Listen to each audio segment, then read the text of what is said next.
Vamos então à análise deste debate, o único sobre a cidade do Porto, que juntou no mesmo local os 9 candidatos. Boa noite novamente aos três. Ricardo, esta questão política ficou esclarecida ou não de todo? Eu penso que, do ponto de vista político, ela estará esclarecida. Não sei se os eleitores a compreendem, não sei se os eleitores, olhando para aquilo que depois é um caso de complexidade jurídica até, poderão perceber exatamente o que é que está por detrás de alguma desta polémica que, por exemplo, no caso Selminho, tem oposto... Mas já vamos ao caso Selminho, olhando agora para aquilo que são para aquilo que é o posicionamento de candidato sobre a hipótese de se coligar e de vir a ajudar Rui Moreira se for ele o próximo presidente. E eu levantava o caso Selminho porque o caso Selminho pareceu-me aqui neste debate o único que, na verdade, mostrou divergências fundamentais entre os candidatos. Porque depois, quando olhamos para basicamente todas as outras questões fundamentais, seja a questão da habitação social, seja a questão do turismo, duas matérias que foram aqui preponderantes, ao contrário do que no caso Selminho, que tem toda essa complexidade que as pessoas eventualmente poderão até não entender, as pessoas percebem que claramente há ali um entendimento entre todos estes candidatos. E, portanto, uma coligação seria até fácil de fazer se olhássemos por esses pontos de contacto. Curiosamente, e eu penso que houve um candidato que levantou essa questão, penso que era Orlando Cruz, ele dizia, se calhar no final ninguém se vai entender e não vai haver ali condições de governabilidade, porque não havendo uma qualquer maioria absoluta, a verdade é que depois destes enfrentamentos entre os vários candidatos, parece-me que essa coligação poderá não ser fácil. A não ser que, como dizia Hilda Figueiredo, se dê o dito por não dito. Se venha depois a criar condições de entendimento político que não estão a ser anunciadas de forma clara perante o eleitorado. Ele podia ter escolhido deixar o assunto resolver-se de forma administrativa, mas ele escolheu trazer dados novos e envolver o PSD neste caso. Foi uma opção do candidato. É uma opção. Embora aqui todas as opções são difíceis, porque eu há pouco começava por aí dizendo que este é um daqueles temas que une os adversários a Rui Moreira e que claramente o isola neste debate político. Mas se olharmos depois para aquilo que são as opções táticas de combate à volta desta matéria, nós percebemos que nem todas são fáceis, porque a percepção pública do que está aqui por detrás de todo este caso é muito nebulosa. Porque é, na verdade, um caso complexo e é um caso, eu já ouvi vários juristas falar sobre ele e eles próprios muitas vezes não se entendem acerca de pormenores que são relevantes nesta matéria. E por isso aqui há duas possibilidades. Uma é confiar na honestidade de Rui Moreira, e quem confia na honestidade de Rui Moreira diz que ele foi inábil. Se calhar deveria ter gerido isto de outra maneira, deveria ter sido mais transparente, deveria ter chegado à Câmara e ter dito há aqui uma questão que me envolve ou envolve a minha família, fique-se já a saber isso. E depois há aqueles que não estão certos dessa honestidade e dessa seriedade e que têm aqui muitas razões para desconfiar depois destas linhas que vão sendo puxadas. Deixem-me lembrar que neste momento do debate, João Teixeira Lopes acrescenta uma história nova, que é a de que o advogado da Selminho, a atual empresa que pertence à família de Rui Moreira, teve ajustes diretos com a Câmara Municipal do Porto e, pelo que percebi, espero não estar a ser incorreta, durante a vigência de Rui Moreira como Presidente do Porto. Porquê é que nenhum dos outros candidatos aproveitou esta boleia? Pois, e aí o Domingos tem razão. Eu acho que não houve aqui habilidade suficiente para, independentemente das tais opções não serem fáceis, porque, como eu dizia, há aqui essa tal questão da percepção pública que não facilita o trabalho dos opositores da Rui Moreira, mas, independentemente disso, eu acho que faltou aqui alguma assertividade na maneira como se poderiam ter usado argumentos que, na verdade, fragilizam Rui Moreira. Tanto fragilizam que ele, na verdade, perde aqui o equilíbrio quando confrontado com estas matérias. E depois remete-as para, quanto a mim, o mais instável dos terrenos, que é o terreno da cobertura da comunicação social a este caso. Nós sabemos da forma como o gabinete Rui Moreira lidam muitas vezes em choque com os jornalistas. Nós sabemos, as pessoas eventualmente não sabem, e eu acho que Rui Moreira, que sucessivamente tem tentado atenuar esse choque, hoje deu aqui o flanco para essas mesmas críticas que se lhe podem fazer.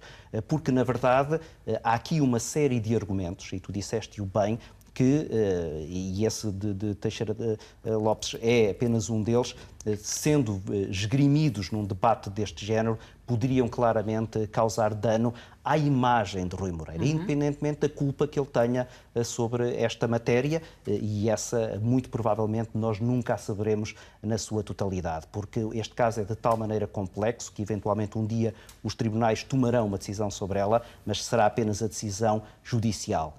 Aquela que é uma avaliação política, essa deveria estar a ser feita nesta campanha, durante estas, na decisão para estas eleições, e quanto a mim não está a ser feita da melhor maneira. Claramente, este Ricardo Jorge Pinto, olhando para o turismo, que é provavelmente um dos problemas mais visíveis, se calhar não o maior, mas mais até porque ele arrasta outros, o diagnóstico de quase todos os candidatos é muito semelhante. É semelhante. E as respostas? E as respostas também, curiosamente. Aquilo que de alguma maneira os divide é o facto de, por exemplo, Rui Moreira e também Pizarro, que de alguma maneira partilha responsabilidades neste último mandato, enquanto que eles dizem, fazem um diagnóstico e dizem nós já o tentámos resolver e tentaremos agora de forma ainda mais intensiva resolvê-lo, os seus adversários dizem estes problemas existem e vocês não foram capazes de os resolver. Agora, tirando isso, a verdade é que o diagnóstico é idêntico e a terapêutica é também idêntica. O diagnóstico é o turismo está aí, o turismo é positivo, mas é preciso saber gerir o turismo. As respostas são criar a taxa turística, isso também pareceu aqui transversal a vários candidatos, ter atenção àquilo que são os efeitos secundários malévolos do turismo, a intensificação do trânsito, o problema do aumento do preço das casas, da habitação, das rendas, etc. E também a questão do facto de a cidade do Porto poder perder um bocadinho do seu caráter no momento em que houver um excesso de turistas relativamente aos habitantes que estão nas ruas da cidade. Então, todos eles apresentam também soluções que são mais ou menos semelhantes. A questão que estará na cabeça dos eleitores é quem será mais eficaz a aplicar essas receitas. E aí, certamente, que vão depender várias variáveis. Uma delas é a avaliação que se faça do que a Câmara tem feito nestes últimos anos, porque este problema do turismo não apareceu agora nos últimos meses. Outra variável importante também é olhar para aquilo que são depois soluções mais concretas. Estava-me a lembrar da solução que o PSD apresenta relativamente ao trânsito, por exemplo, criar mais mecanismos para evitar que as pessoas utilizem transporte próprio, nomeadamente as pessoas de mais idade, que começam a ser cada vez em maior número na cidade, e depois acreditarem ou não acreditarem na eficácia dessas propostas. Domingos. Ricardo, para tentar perceber, porque às vezes esta proliferação de candidatos também tem algum interesse, porque vêm desafiar, alguns vêm com agendas muito próprias que podem ser interessantes. É o caso no Porto? É sempre, como dizes muito bem, é democraticamente saudável que haja toda esta pluralidade. Isso é politicamente correto, não é? Não é. Isso é uma declaração politicamente correta. Eu acredito mesmo que... Pronto, mas a segunda parte da resposta vai ter que falar da utilidade deles.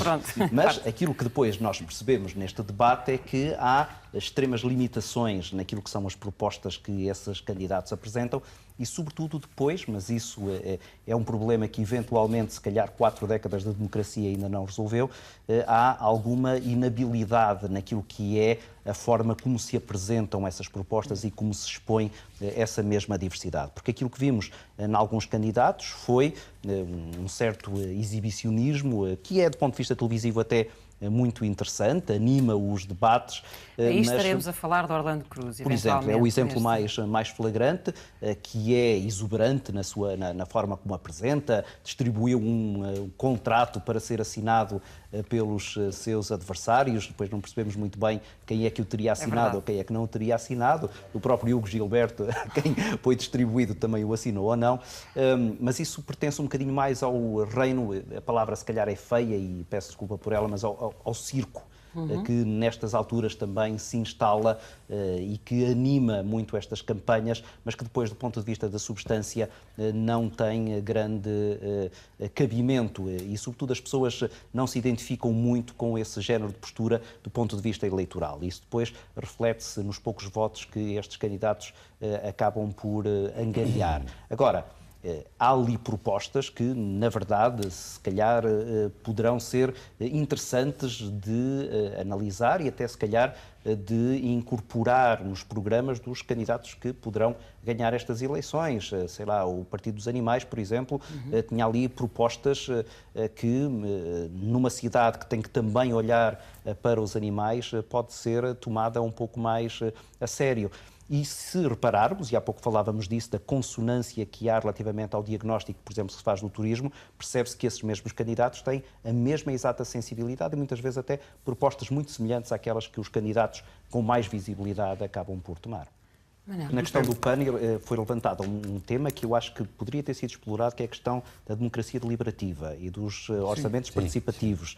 E essa sim poderia ter sido um dos temas que os outros candidatos poderiam ter, pelo menos, exposto as suas ideias. Creio que era também do PAN a proposta de um observatório do turismo. Observatório do turismo, para olhar para estes problemas e ver onde é que eles realmente se podem depois desenvolver em termos de respostas eficazes. Portanto, estamos todos de acordo. Entre os pequenos há, apesar de tudo, algumas diferenças, mas, sobretudo, há esta, e concordo também com o Domingos, que é esta possibilidade de haver estas candidaturas. Até que ponto nós, jornalistas, devemos olhar para elas todas da mesma maneira? Essa aí é uma questão diferente, porque o critério jornalístico não é o critério do tempo de antena. Agora, por contrapartida, se nós não os ouvirmos, eles acabarão por ser sempre ilustres desconhecidos. Eu acho que Rui Moreira correu ali um risco, embora seja um risco controlado. Era um dos primeiros debates, fosse um debate final e provavelmente isso teria este impacto que o Manuel estava a chamar a atenção e, portanto, isso agora vai se diluir. No segundo debate ainda se falou da ausência dele, hoje falou-se já quase só em de raspão e provavelmente no final desta campanha já ninguém se lembrará desta ausência. Agora, concordo com o Manuel, sobretudo pela presença dele num jogo de futebol, é uma daquelas leituras que podem ser complicadas para fazer. Ricardo Jorge Pinto, Manuel Carvalho, Domingos Andrade, muito obrigada aos três. Analisámos o debate realizado esta noite na RTP com 9 candidatos à Câmara do Porto, neste 360 em direto a partir do Porto.